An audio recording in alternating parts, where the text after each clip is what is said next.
சேரும். நீ விட்டு போற தூரம் எல்லாம் தீயாகும்.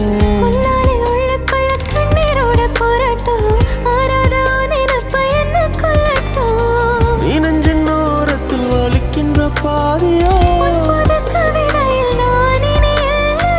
ஆயிரை மனதினை அறிந்தவன் எவனோ